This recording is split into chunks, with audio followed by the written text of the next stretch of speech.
네, 한 분 한 분 너무너무 귀한 분이 오신 것 같습니다. 주님으로 환영합니다. 한국의 지성인의 대표, 지성인의 큰 산맥이라고 불리워지는 이어령 박사님을 아마 여러분 잘 아시는데,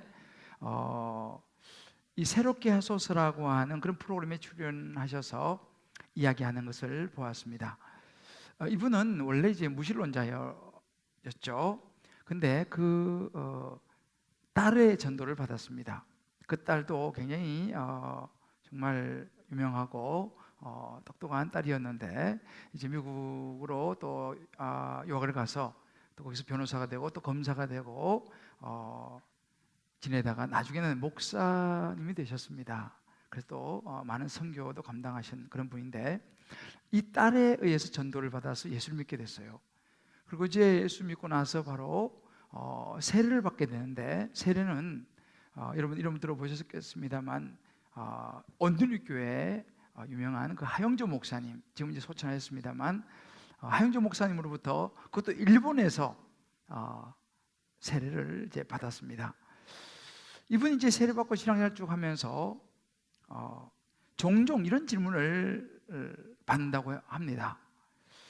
아니, 당신이 이제 하나님을 믿고 예수를 믿는데 그러면 그 하나님이 도와줘야지. 그렇게 자네가 사랑하는 딸이 왜 암에 걸려서 죽고, 또 당신에게 세례를 줬던 그 목사님은 나이가 아주 많은 분은 아닌데 그분도 또 돌아가시고, 이거 좀 그런 거 아니냐. 하나님이 계시면 죽지 말아야지 라고 이야기한다는 것이죠. 일리가 있는 이야기 아닙니까? 근데 그 이야기를 하면서 이 이어령 박사님이 그런 이야기를 합니다.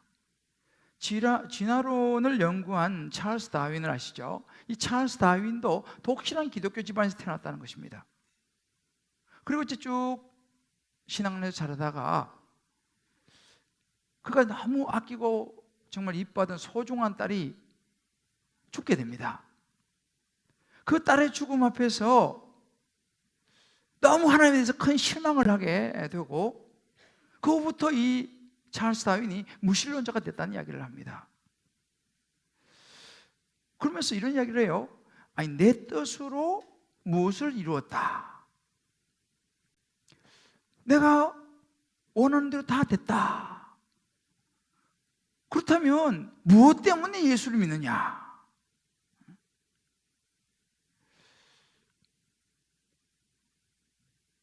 본인이 원하는 게 다 되는데 왜 예수를 믿느냐? 왜 하나님을 믿느냐?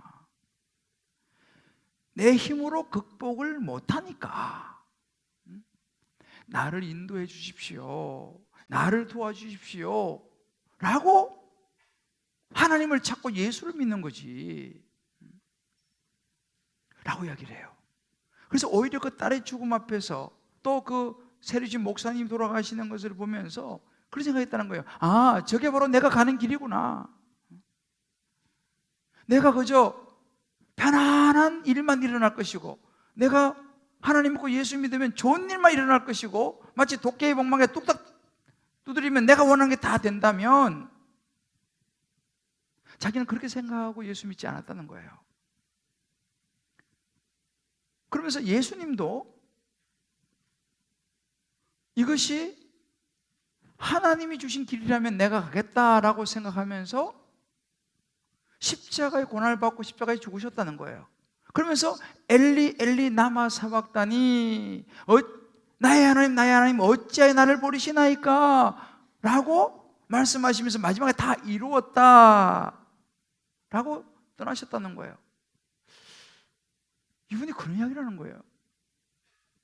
야, 이분이 정말 말씀을 제대로 깨달았구나. 제가 좀 놀랐습니다. 이분이 보통 분이 아니지 않습니까? 여러분, 우리가 알아야 될 것이 뭐냐면, 예수를 믿는 것은요, 내가 원하는 것을 다 이루는 것이 아닙니다. 도끼의 방울에 뚝 두드리면 내가 원하는 게 다 이루어지기 때문에 내가 하나님을 믿고 예수 믿는 게 아니라, 하나님의 구원의 은혜 속으로 들어가는 영원한 생명을 얻는, 그것으로 인해서 예수를 믿는다는 사실을 우리는 알아야 합니다. 저는 오늘 이 시간 저를 비롯해서 우리 교회 다니시는 분들, 특별히 오늘 바쁜 중에도 이렇게 초대받아서 오신 분들 한 분 한 분이 그저 어떤 복받고 잘되고 내가 원하는 게 다 이루어지고 이런 차원이 아니라 정말 하나님 주시는 영원한 생명을 깨닫는 은혜가 우리 모두 한 분 한 분 가운데 있게 되기를 주의 이름으로 축복합니다. 지난주 말씀을 아마 여러분 기억하실지 모르겠습니다. 믿음은 선택이다. 오늘 처음 오신 분들은 죄송한데요, 지난주에 제가 믿음은 선택이라는 제목으로 말씀을 나누었습니다. 성경에 보면 아브라함이라는 사람이 나오고 롯이라는 조카가 나옵니다. 이 아브라함과 조카가 이제 그 가나안 땅이라고 하는 곳에 이제 살게 되는데, 식솔이 늘어나고 또 가축도 늘어나고, 그러니까 어떤 현상이 벌어지냐면, 식솔이 늘어나니까 또 가축이 늘어나니까 그 광야에서 물이 더 많이 필요하죠. 또 풀이 더 많이 필요합니다. 살 공간이 더 많이 필요하죠. 그런데 제한된 지역에 살다 보니까 조금 불편해지기 시작했고, 그 목자들, 그 양을 치는 목자들이 서로 막 다투기 시작했습니다. 그것을 본 이 아브라함이 이래서는 안 되겠다. 우리가 같은 가족이고 친척인데 이렇게 다투어서 되겠느냐 라고 생각하면서 이제 어떤 결정을 내리는데 선택을 하게 됩니다.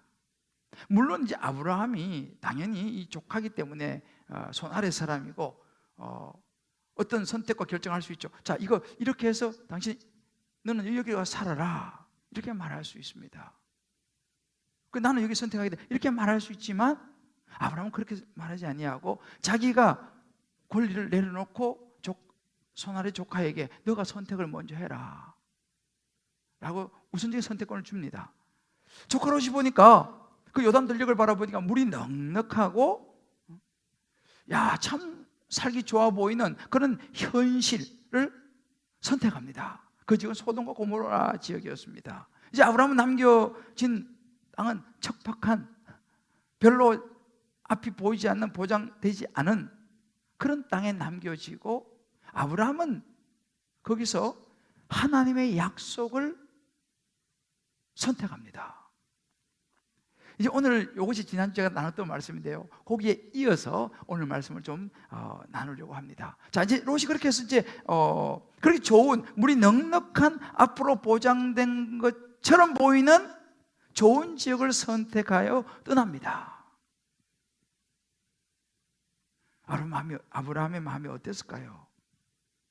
자신에게 남겨진 땅, 물론 자기 양보했죠. 좋은 마음으로 양보해서 이렇게 다 했지만, 막상 자기에게 남겨진 땅은 별 볼일 없는 척박한 땅이었습니다. 아브라함은 사람이었기 때문에 아마도 좀 마음이 섭섭했으리라 생각돼요. 한편에 좀 마음이 외롭기도 하고 아마 좀 힘들었을 것입니다. 우리도 살아가다 보면 그럴 때가 있지 않습니까? 열심히 나름대로 살아보려고 노력을 하고, 때로는 다른 사람에게 좋은 뜻으로 양보도 하고 말이죠. 그래 좋게 하면 좀 좋은 일이 일어나야 되는데, 정작 우리의 현실은 생각대로 안 풀리고 오히려 손해가 오고, 때로 힘들고 때로 꼭 외로운 그런 상황들. 사실은 바로 그런 때에 처한 아브라함의 이야기가 오늘 우리가 보려고 하는 이야기입니다. 우리도 그럴 수 있다는 사실이죠. 아마 여러분 중에서는 지금이 그런 때에 있는 분도 계실지 모르겠습니다. 이렇게 우리가 이런저런 삶의 어떤 장벽 앞에 설 때에 우리가 기억해야 되는 말씀이 오늘 아브라함의 이야기입니다. 저는 오늘 기약 없는 약속이라고 하는 제목을 오늘 붙여보았는데요, 이 기약 없는 약속, 아브라함의 인생에 따른 기약 없는 약속이 주는 교훈이 무엇이겠습니까? 그 첫 번째는 이 롯이 떠난 후에, 조카 롯이 이제 좋은 곳을 떠났지 않습니까? 힘든 시간이었어요. 아브라함 롯이 떠난 후에 힘든 시간에 하나님은 아브라함을 찾아오셨다는 사실이죠. 하나님은 바로 그런 힘든 시간 속에서 아브라함을 찾아오셨습니다. 조금 전에 우리 김영지 자매님이 간증했잖아요. 정말 너무너무 잘 나가다가 참 마음이 공고해지고 힘든 그런 시간 속에 하나님이 우리 김영지 자매를 찾아오셨듯이 말이죠. 오늘 14절 말씀은 이런 구절이 있습니다. 롯이 아브라함을 떠난 후에 여호와께서 아브라함에게 이르시되 너는 눈을 들어 너 있는 곳에 북쪽과 남쪽 그리고 동쪽과 서쪽을 바라보아라. 롯이 떠나고 마음이 힘들고 한 그런 상황 속에서 그러면서 15절에 이렇게 말합니다. 보이는 땅을 내가 너와 내 자손에게 주리니 영원히 이룰 것이다. 그러면서 16절에 말하기를 내가 내 자손이 땅의 티끌같이 하리니 사람이 땅의 티끌을 능히 셀 수 있을진데 내 자손도 셀 수 있을 것이다. 보라, 내가 그것을 내게 주리라 이렇게 말합니다. 하나님께서요 지금 이 힘든 상황 속에 있는 힘든 시간 속에 있는 이 아브라함에게 3번이나 반복해서 말씀하시는 거예요. 내가 주리니, 내가 하리니, 내가 주리라. 참으로 힘든 시간에 아브라함에게 하나님의 약속의 말씀이 3번이나 반복적으로 주어졌습니다. 이 말은 확정의 의미를 가지고 있습니다. 이 말 속에는요, 아브라함아, 너가 지금 당장 눈앞엔 보이지 않지만 지금 눈앞에 있는 것만 보지 말고 그 너머에 있는 멀리 좀 바라봐라. 보이지 않는 나의 약속이 이루어질 날, 보이지 않는 하나님의 나라를 바라보아라 라고 하는 의미가 들어 있습니다. 아브라함 입장에 보면 그렇죠. 뭐가 있습니까? 다 둘러봐도 척박한 땅, 광야밖에는 보이는 게 없는데 도대체 하나님 뭘 보라고 말씀하십니까? 보이는 게 없어요. 나는 롯은 잘 살고 잘 되는데 저는 무엇입니까? 라고 하는 그런 원망의 마음이 아마 올라올 수도 있는 상황이었습니다. 아마 여러분들도 그럴 거예요. 신앙생활을 이렇게 하시면서 때로는 이제 오늘 처음 오신 분도 계시겠습니다만은 내가 좀 하나님 의지하고 제대로 좀 살아보려고 하면 일이 쫙쫙 풀려야지 않습니까? 모든 일이 다 잘 되고. 그런데 생각보다 안 변하는 자녀들이 좀 이렇게 변해야 되는데 안 변하는 자녀, 안 풀리는 직장, 안 풀리는 사업, 안 풀리는 이런저런 일들, 때로는 안 풀리는 건강, 심지어 때로는 소통이 잘 안 되는, 그렇게 내 마음을 잘 몰라주는 그런 배우자, 그런 남편, 그런 아내, 그런 자녀 혹은 그런 부모, 이런저런 어렵고 힘든 시간들 속에서 우리가 살아갈 수도 있습니다. 하나님 왜 이러시죠? 오늘 이제 처음 초대받아 오신 분들도 여러분의 삶이 생각보다 이런 힘든 속에 있는 분이 있을지 모르겠습니다. 주님께서 말씀하시는 거예요. 아브라함에게 그렇게 말씀하셨습니다. 너는 눈을 들어 동서남북을 바라보라. 좀 멀리 봐라 라고 말씀하십니다. 바로 그런 때가 하나님의 음성을 들을 시간이고 하나님이 찾아오시는 시간이라는 거예요. 할렐루야. 자, 우리 옆에 분에게 이렇게 합시다. 멀리 좀 바라봅시다. 제가 이 말씀을 묵상하는데 지난 시절이 이렇게 필름처럼 싹 스쳐 지나갔어요. 저에게도 이런 아브라함 같은 힘든 그런 상황, 그런 시간들이 있었습니다. 참 힘든 시간들이었죠. 저는 일반 대학을 나오고 신학대학원을 갔습니다. 신학대학원을 가면 이제 다들 이제 전도사가 되죠. 제가 이제 신학대학원 3학년이 됐는데 저와 같이 공부하던 동기들이 거의 다 결혼을 하고 이제 저보다 나이 어린 사람들이 이제 다 결혼을 막 하는 그런 이제 분위기였습니다. 당시에는요, 요즘은 조금 이제 상황이 바뀌었지만 제가 벌써 한 5, 6년 전이죠. 그 당시에는요, 보통 신학대학원을 졸업하고 이제 교회로 학교 다닐 때는 이제 파트 사역자지만 졸업을 하면 전임 사역을 나가게 됩니다. 일반 교회로 전임 전사 혹은 전임 이제 이렇게 목사 이렇게 사역을 나가게 되는데 그 당시는요 총각 전도사는 전임으로 잘 뽑질 않았어요. 결혼한 전도사를 전임으로 주로 교회에서 뽑는 것을 좀 편안해했습니다. 그래서 분위기가 대학원 졸업하기 전에 다 결혼하는 분위기예요. 그래서 입학할 때는 별로 결혼한 사람이 없는데 그 3년 사이에 대부분 결혼을 다 하고 또 이제 그러니까 저도 이제 마음에 나도 이제 졸업할 때가 되고 전임 전도사로 나가야 되는데 결혼을 해야겠다 그런 생각을 당연히 했습니다. 열심히 이제 기도를 했어요. 기도를 했는데 또 뭐 우리 교수님도 소개시켜주고 친구들도 소개시켜주는데 소개를 받는데 이게 잘 안 되는 거예요. 왜 이게 저는 뭐 웬만하면 그냥 가야겠다 생각을 하는데 웬만하면 잘 안 올라가더라고. 근데 내가 생각했어요. 그래, 맞아. 내가 시골 출신에 내가 뭐 특별히 가진 것도 없고 그렇다고 뭐 제가 뭐 또 여러분 알다시피 뭐 또 외모가 또 탁월하게 또 이렇게 또뭐 그런 것도 아니고 뭐 눈에 보이는 게 없는 거예요. 그러니까 이 자매들이 뭐 별로 이렇게 호감을 안 가졌어요. 그 저는 이제 결혼을 해야겠다는 생각을 내가 이제 3학년 1학기도 끝나가고 2학기 가는데 그 제가 할 수 있는 거 없었어요. 기도 외에는. 그때 제 마음속에 뭐가 있었냐면 하나님께서 주신 말씀이 있어요. 내가 너와 함께 하리라. 이 말씀이 내게 있었어요. 그거 뭐 외에는 뭐 특별히 내세울 게 없는 거예요. 그래서 이제 기도를 했습니다. 보통 기도를 해서는 이게 안 될 것 같아. 그래서 제가 밤 9시가 되면요 그 우리 신학대학에 큰 강당이 있어요. 깜깜한 불을 꺼놓은 이거보다 좀 더 큰 강당이 있는데 거기에 제가 밤 9시 되면 가서 기도를 했어요. 부르짖으면서 주여 장가를 보내 주시옵소서. 1시간 동안 기도했어요. 1시간 동안 열심히 기도했습니다. 정말로 응답이 없어요. 그러면서도 뭐 소개시켜 주기도 하고 이렇게 많았는데 이게 또 안 돼요. 그래서 작전을 바꿨어요. 이거 가지고 안 되는구나. 산으로 가자. 제가 기숙사에 5학기 있었습니다. 장가를 못 가니까 계속 기숙사에 사는 거죠. 기숙사 뒤에는 산이었어요. 그때부터 제가 산으로 기도실 옮겼어요. 밤 10시에 산에 올라가서 1시간 동안 기도했어요. 부르짖으며 주여 장가를 보내 주시옵소서. 그러다가 한 자매를 소개받았습니다. 처음 만난 날 그 자매는 저에게 이렇게 물었습니다.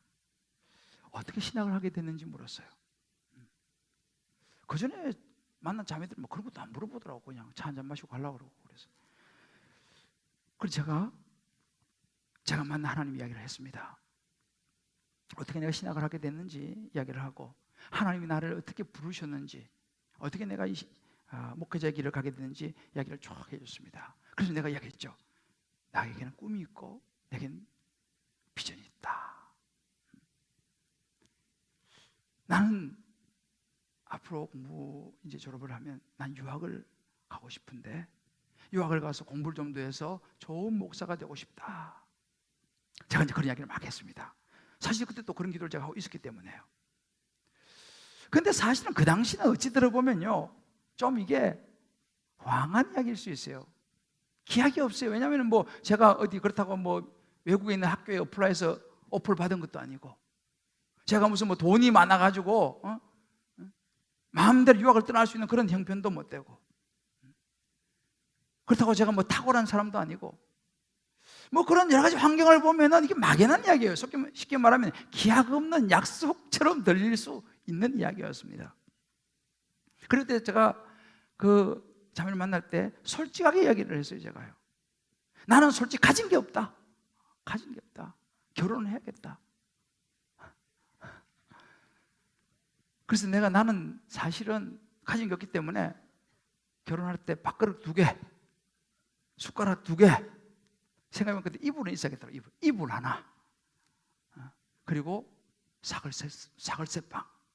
그 당시 우리 학교 그 주변에는요 사글세가 한 5만 원에서 한 7만 원짜리 있었어요. 사글세빵, 나는 이걸로 시작해야 됩니다 라고 이야기를 제가 했어요. 뭐 그런 이야기를 하니까 자매가 누가 좋아하겠어요. 그 대목에서 다 그냥 돌았었지. 그 제가 시골에 있는 우리 어머니 생각을 해봤어요. 내가 장가를 가면 얼마 정도 도와줄 수 있을까 생각을 해봤어요.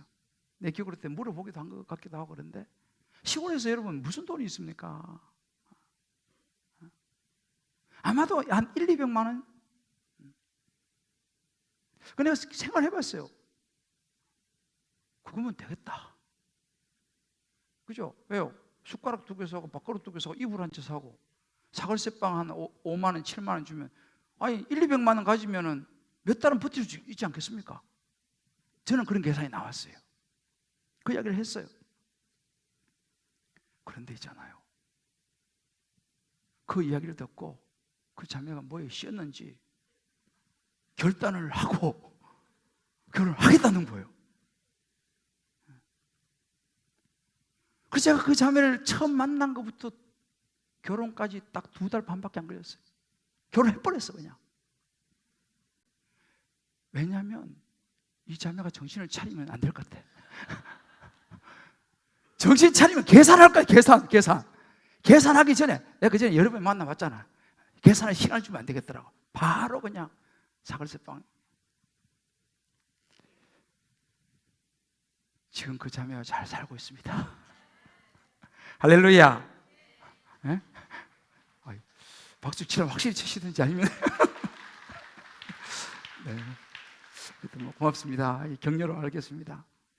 원래 주부에 칼럼을 쓰라 그랬어요. 오늘 칼럼 썼는데 그런 내용은 아니지만 난 칼럼 썼어요. 여러분, 아브라함에게 있어서 그때 상황이 이런 비슷한 거예요. 눈에 보이는 게 없어요. 하나님은 눈을 들어 동서남북을 바라보라 그러는데 뭐 볼 게 있어야지. 나이가 벌써 그때가 80대입니다. 80대. 75세에 부름을 받았거든요.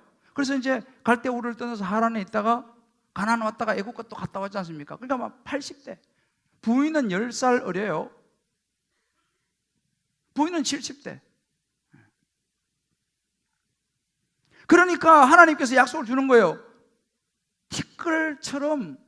티끌이 셀 수 없는데 네 자손을 그렇게 주겠다. 아니 지금 나이가 지금 80대고 부인은 70대인데 무슨 애를 놓습니까? 애 날도 지났는데. 근데 하나님 그런 약속을 주시는 거예요. 보이지 않는 기약이 없는 약속입니다. 어떻게 보면 터무니없어요. 말도 안 되는 이야기입니다. 아브라함이 그런 약속을 주신 거예요. 아브라함이 어떻게 했을까요? 두 번째, 아브라함은 그 보이지 않는 하나님의 약속을 믿었습니다. 그리고 행동했습니다. 멀리 본 것이죠. 지금은 눈에 보이는 게 없었습니다. 그리고 아브라함이 어떻게 했냐면 18절에 보게 되면요, 이에 아브라함이 하나님의 말씀을 듣고 장막을 옮겨 헤브론에 있는 마므레 상수리 숲으로 이르러 거주하며 거기서 여호와를 위하여 제단을 쌓았더라.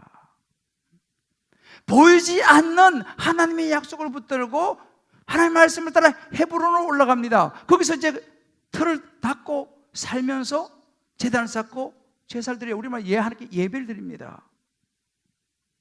이 헤브론은 중요한 장소가 됩니다. 이제 나중에 제가 설명을 해드릴게요.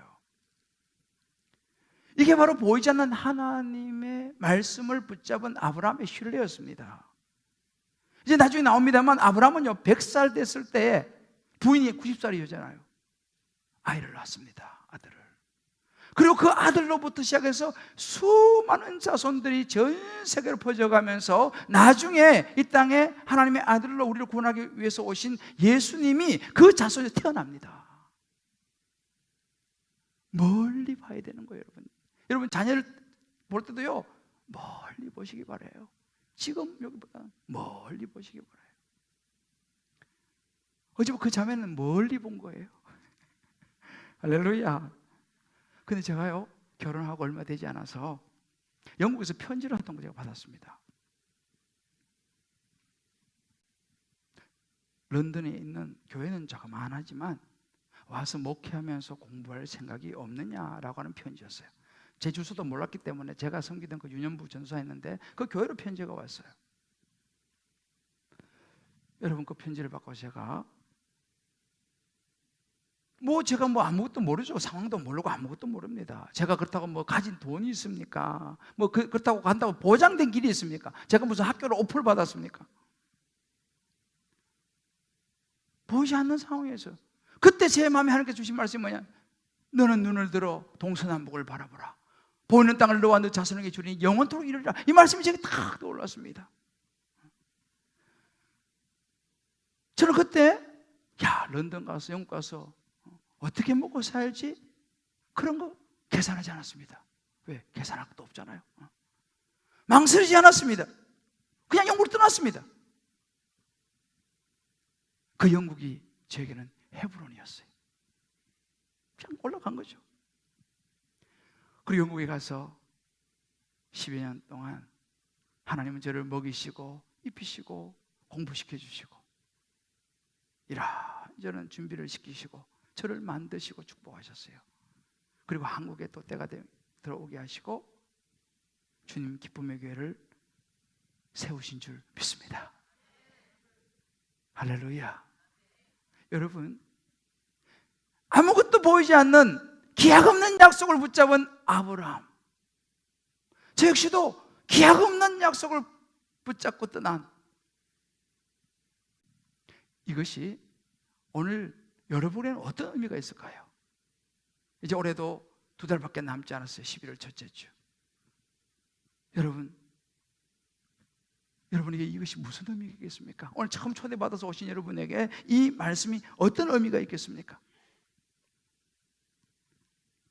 의미가 있습니다. 이 기약 없는 약속, 이 기약 없는 약속은요, 예수를 믿는다는 것이 뭔가를 우리에게 이야기해 주고 있습니다. 여러분, 믿음이라는 것은요, 히브리 11장 1절로 이렇게 말합니다. 믿음은 보이지 않는 것의 증거다. 보이지 않는 거다, 이렇게 말합니다. 3절에도 보면요, 믿음으로 모든 세계가 하나님의 말씀으로 지어진 줄을 우리가 아나니, 보이는 것은 나타난 것으로 말미암아 된 것이 아니라 그랬습니다. 여러분, 믿음이 뭐냐? 모든 세상이 하나님의 말씀으로 지은 거 누가 본 사람이 있습니까? 하나님이 세상을 창조하는 거 본 분이 있습니까? 없죠.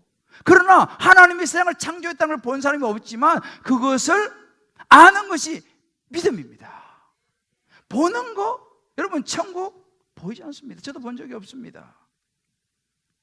천국이 저기 보인다 그러면 많은 사람이 믿겠죠. 고린도서 4장 18절 이렇게 말합니다.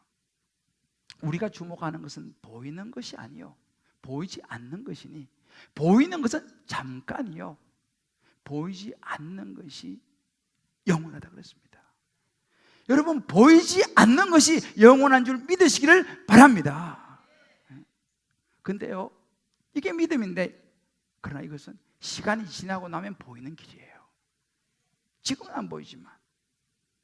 그래서 신앙은 영혼을 향한 하나님의 약속을 붙들고 가는 것, 보이지 않는 기약 없는 약속을 붙들고 가는 것이 신앙인의 길입니다. 그래서 마태복음 13장 44 이렇게 말합니다. 천국은 마치 밭에 감추인 보화와 같다는 거예요. 감춰서 속에 있으니까 안 보인다는 것입니다. 아브라함은요, 보이는 게 없었습니다. 그런데 하나님의 약속을 붙들고 헤브론으로 올라가는 거예요. 거처를 정하고 예배를 드립니다. 하나님을 향한 선택, 하나님 말씀하시는 그 길은요, 당장은 보이지 않지만 놀라운 아브라함의 인생에 놀라운 축복의 출발점이 됐다는 사실을 믿으시기를 바랍니다. 제가 앞부분에서 잠시 언급했던 그 이현 교수님 있죠. 제가 최근에 한 기사의 타이틀이 이렇게 실렸어요. 이어령 교수 마지막 인터뷰, 이렇게 기사 타이틀이 떴습니다. 그 밑에 부제가 죽음을 기다리며 나는 탄생의 신비를 배웠네, 이런 제목이 부제로 달려 있습니다. 그 머리 기사가 이런 것을 마지막 인터뷰라니까 제 마음을 터치했어요. 뭔가 쭉 보니까 어느 한 그 언론사 기자와 인터뷰한 내용이었습니다. 그 인터뷰 처음에서 이런 이야기를 해요. 내 인생의 마지막 인터뷰가 될 것 같다, 이렇게 이야기를 합니다. 그러면서 시작하더라고요. 이분이 현재 한국 나이 87세이시고 암 투병인데 지금 4기 정도 되나 봐요. 그런데 항암 치료를 거절했습니다. 나는 그 항암 치료 받고 막 그 시간에 차라리 내가 마지막 힘을 다해서 책을 쓰겠다. 그 자기는 책을 쓰고 있다는 거예요. 그래서 쭉 이제 대화를 하는데 그 대화 중에 죽음에 대한 이야기를 이분이 하시더라고요. 이분이 이렇게 말합니다. 죽을 때 뭐라고 해요? 돌아가신다고 하죠. 그 말이 기가 막혀요. 나온 곳으로 돌아간다면 결국 죽음의 장소는 탄생의 그곳이라는 거죠. 생명의 출발점. 이분이 이걸 깨달은 거예요. 돌아간다는 거. 처음으로 돌아간다. 생명의 출발점, 탄생으로. 그러면서 이분이 요즘 자기가 이제 곧 출간된다고 합니다. 그의 마지막 책이 될 이 책의 제목을 탄생이라고 하죠. 탄생이라는 책을 지금 마지막 쓰고 있다라는 이야기를 합니다. 그래서 이분이 이런 얘기를 해요. 지성의 종착점은 영성이에요.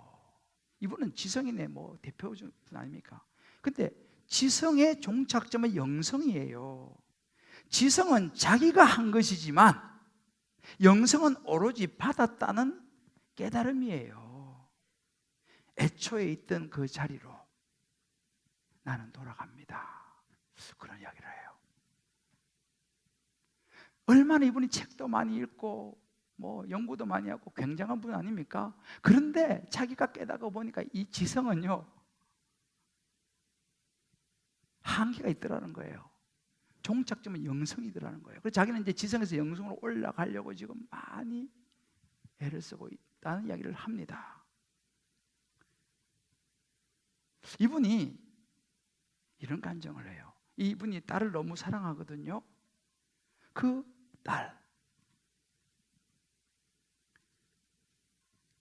이미나 뭐 변호사도 하고 미국에서 검사도 하고 이제 목사의 삶을 살아갔던 이 딸과의 관계에서 깨달은 것을 이 이어린 교수가 이야기를 합니다. 이 부분 잠깐 한번 영상을 보시고 제가 말씀을 마무리하겠습니다.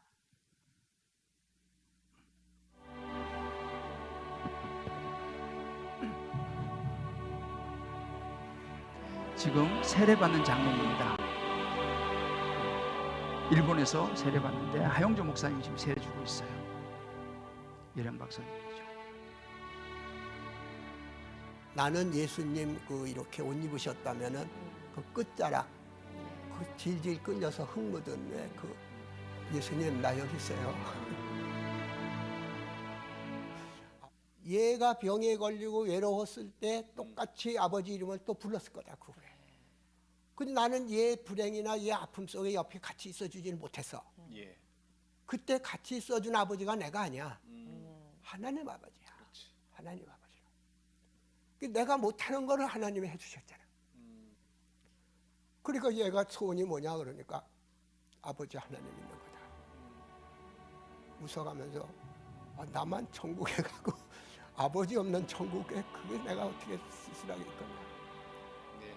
그 바람에 내가 마지막에 예. 내 믿을게.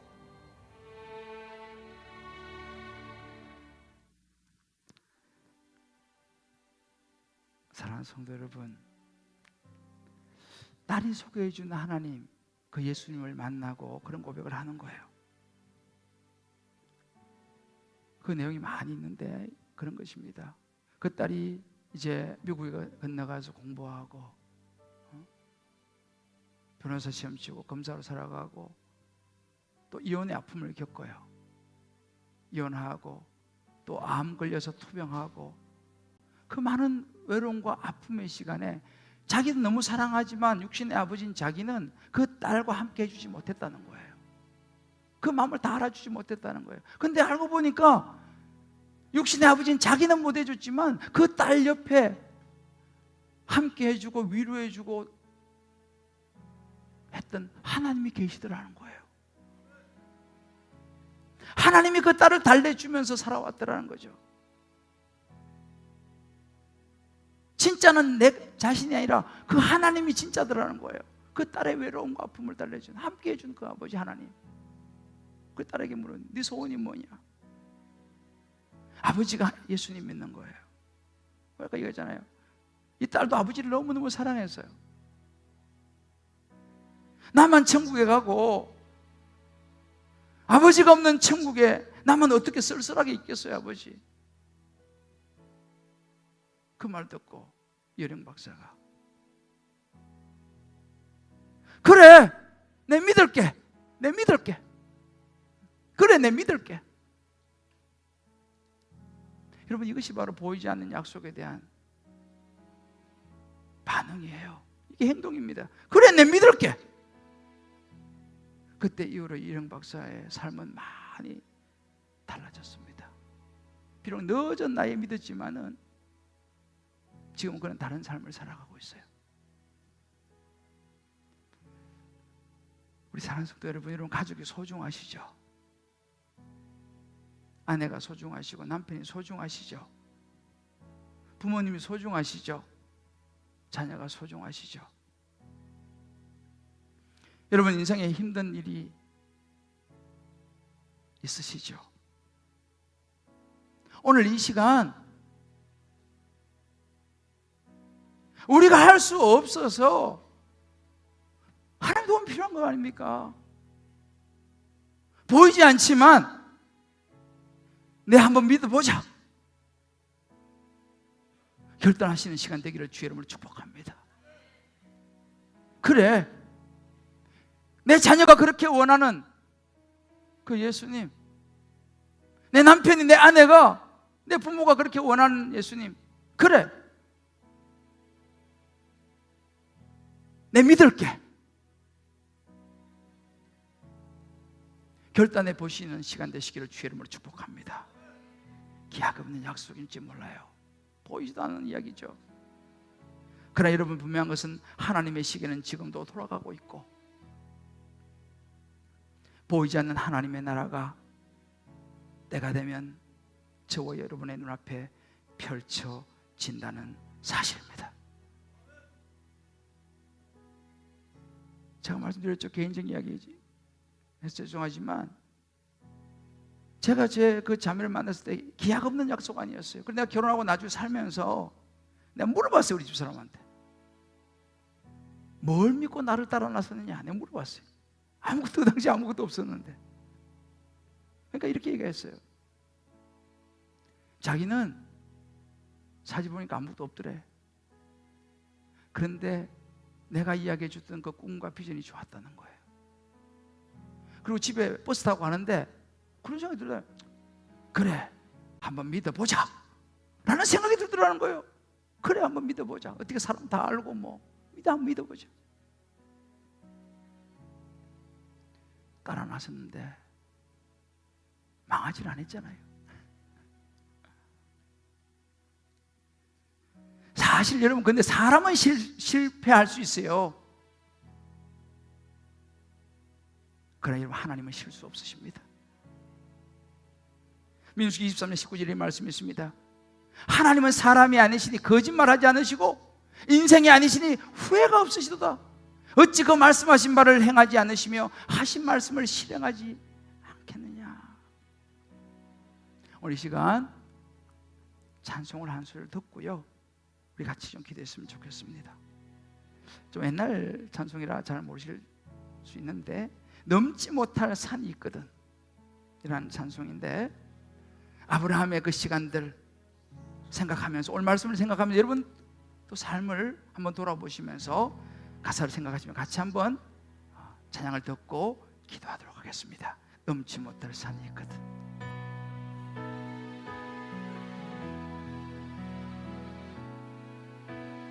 넘지 못할 산이 있거든 주님께 맡기세요.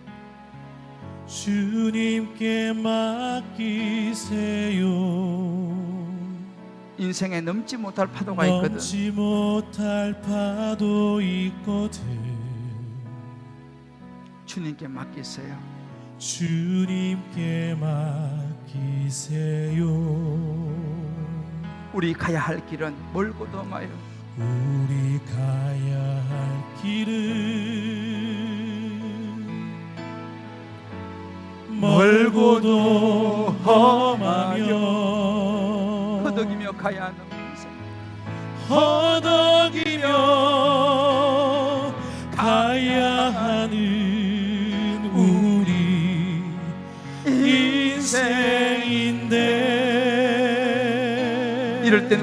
의지합니까? 이럴 땐 우릴 누굴 의지하나요? 주님밖에 없어요. 주님밖에 없어요. 나는 그 길을 갈 수 없지만 나는 그 길 갈 수 없지만 주님이 되신가요? 주님이 되신가요? 참지 못할 분노가 있거든. 참지 못할 분노 있거든. 우리 인생에서요, 주님께 맡기세요. 주님께 맡기세요. 때로 우리 인생에 참지 못할 슬픔이 있거든. 참지 못할 슬픔이 있거든. 우리 하나님께 맡기십시다. 주님께 맡기세요. 때로 우리 인생에 우리가 살아갈 길은 눈물의 골짜기입니다. 우리 살아갈 길은 눈물의 골짜기. 내 힘으론 참지 못해 때로 우리 인생을 그 느끼네. 우리 다 같이 이럴 땐 우린 누굴 의지하나요? 주님밖에 없어요. 주님밖에 없어요. 나는 그 길 갈 수 없지만 주님이 되신가요? 여러분, 여기서 주님이 누구십니까? 이럴 땐 우리 누굴 의지하나요? 주님밖에 없어요. 나는 그 길 갈 수 없지만 주님이 되신가요? 주님이 누구입니까? 내가 곧 길이요 진리요 생명이니 나로 말미암지 않고는 아버지께로 갈 자가 없다고 말씀하시는 예수 그리스도 그분이십니다. 나는 부활이요 생명이니 나를 믿는 자는 죽어도 살겠고 무릇 살아서 나를 믿는 자는 영원히 죽지 아니하리라 말씀하신, 우리가 볼 때는 기약이 없는 약속인 것처럼 보이지만 그 예수님을 믿는 것, 그 예수님을 붙잡는 것이 가장 확실한 생명의 길인 것을 믿으시기를 주의 이름으로 축복합니다. 이 구원받는 믿음을 어떻게 하면 우리가 소유할 수 있겠습니까? 오늘 오신 분들 다 이해는 못하시겠지만은 어떻게 하면 이 생명, 이 구원의 여령 박사가 선택한 그 길을 갈 수 있을까요? A, B, C로 간단하게 제가 늘 설명드립니다. A, 어드미트하는 것입니다. 인정하는 것입니다. 뭘 인정합니까? 내가 죄인이라는 것을 인정하는 것입니다. 죄인이 무슨 의미입니까? 이사야 53장 6절 말씀에 우리는 다 양 같아서 그릇 행하여 각기 제 갈 길로 갔거늘. 우리는요 양처럼 각자 자기 살고 싶은 대로 살아간다는 거예요. 하나님이 우리를 향해서 계획과 질서가 있는데 그거 무시하고 내가 살고 싶은 대로 살아간다는 것입니다. 이것이 하나님의 법칙을 깨뜨리는 것이, 이것이 죄라는 거예요.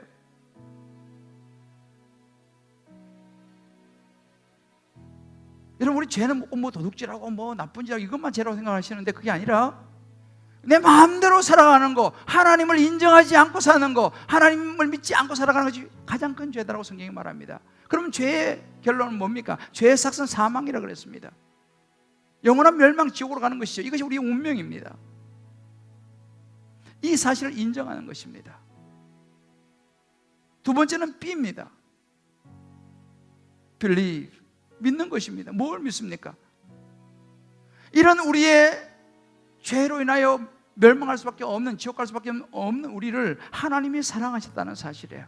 그래서 로마서 5장 8절에 보면 우리가 아직 죄인 되었을 때 그리스도께서 우리 위하여 죽으심으로, 우리는 죄인이어서 멸망으로 가야 되지요. 그런데 하나님 우리를 너무너무 사랑하셔서 하나님밖에 없는 아들 예수님 그리스도께서 우리를 위하여 죽으심으로 하나님께서 우리에 대한 사랑을 확정하셨다고 했습니다. 하나님 우리에게 사랑한다는 것을 아들을 보내서 십자가에 우리의 모든 죄를 짊어지고 죽게 하심으로 우리를 구원해 주시는 하나님의 사랑을 보여주셨습니다.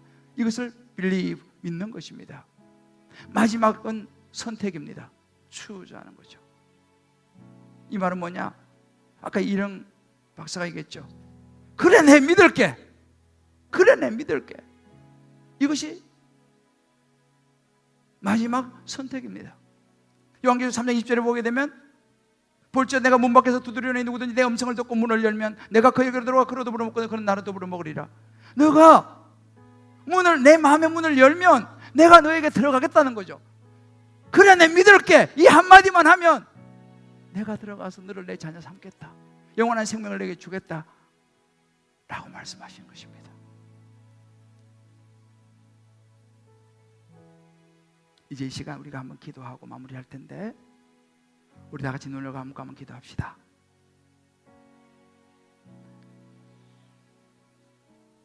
이 시간 이제 기도하는데 여러분 오늘 이 말씀을 들으시고 그래 나도 내 사랑하는 부인이 그렇게 원하는 예수 내 믿을게. 우리 자녀가 우리 부모가 원하는 그 예수 그래 내 믿을게. 보이지도 않고 다 이해되지 않지만 내가 죄인인 것을 인정하고 나를 십자가에 죽으시고 부활한 예수님을 내가 믿고 이제 내가 선택하겠다. 그리고 영원한 생명을 얻겠다. 내 사랑하는 가족과 영원히 함께하고 싶다. 그런 마음이 드시는 분이 계시면 저희 눈을 감은 채로 우리 마음의 표현으로 오른손을 우리 한번 왼쪽 가슴에 얹어 보십시다. 네, 감사합니다.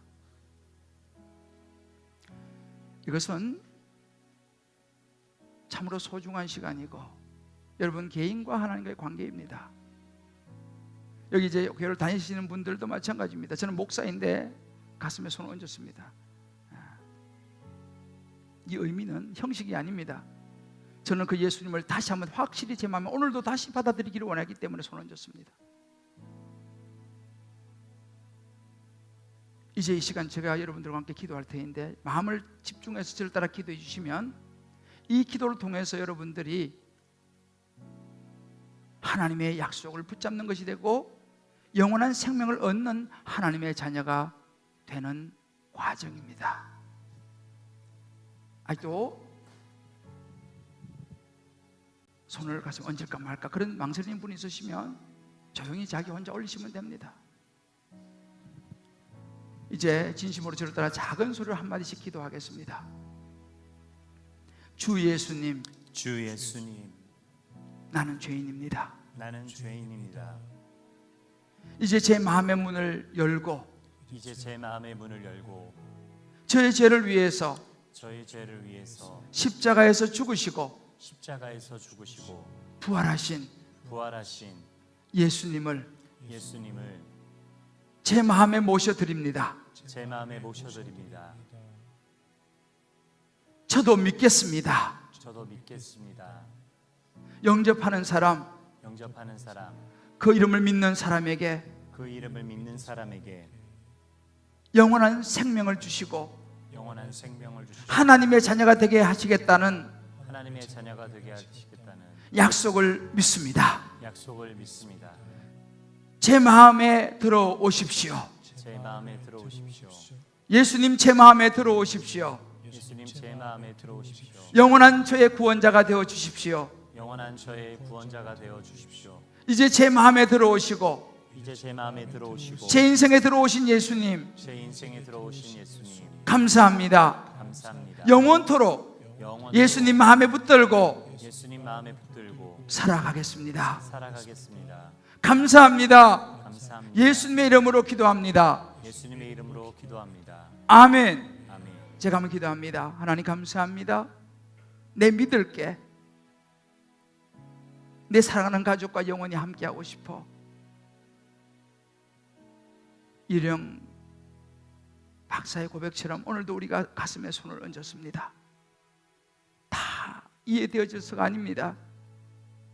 눈에 보여서가 아닙니다. 하나님의 약속을 붙잡습니다. 그리고 오늘 하나님의 자녀가 된 한 분 한 분을 주님이 축복하여 주옵소서. 하나님의 자녀 삼아 주심을 감사합니다. 예수님 이름으로 기도합니다. 아멘. 우리 오늘 주 이름을 붙잡고 기도한 모든 하나님의 백성된 분들을 위해서 우리 축복의 박수 하겠습니다. 우리 서로 향하여, 하나님의 자녀는 우리를 향하여 너는 시냇가에 심은 나무라. 우리 찬양 한번 같이 한번 축복하겠습니다. 너는 우리 서로 바라를 보면서 시냇가에 심은 나무라. 심은 나무라. 하나님의 사랑 안에,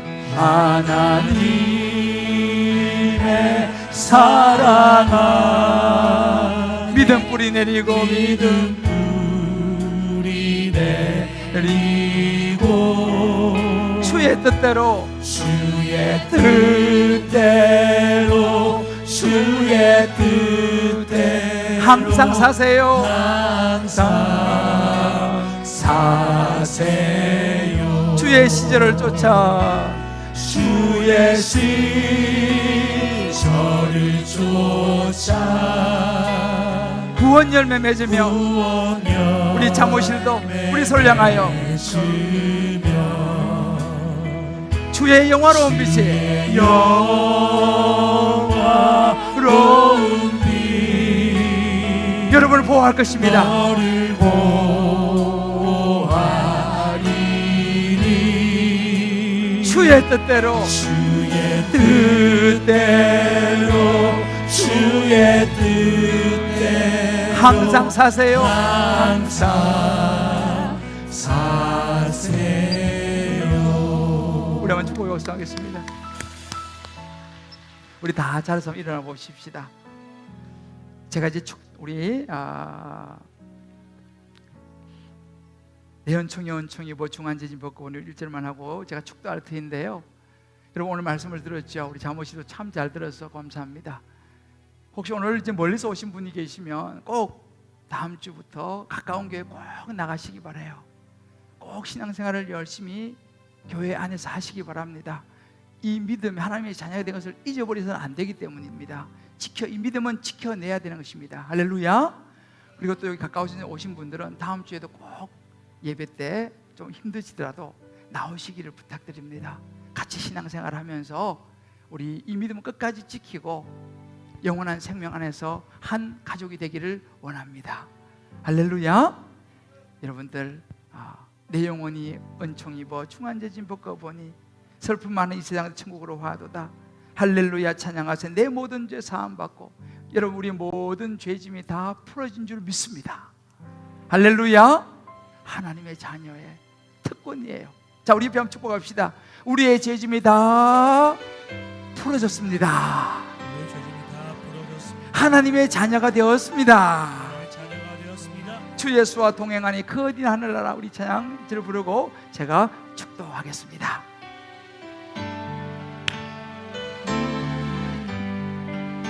내 영혼이 은총 입어 중한 죄짐 벗고 보니 슬픔 많은 이 세상도 천국으로 와도다. 할렐루야. 할렐루야 찬양하세. 내 모든 죄 사함받고 주 예수와 동행하니 그 어디나 하늘나라. 할렐루야 찬양하세. 할렐루야 찬양하세.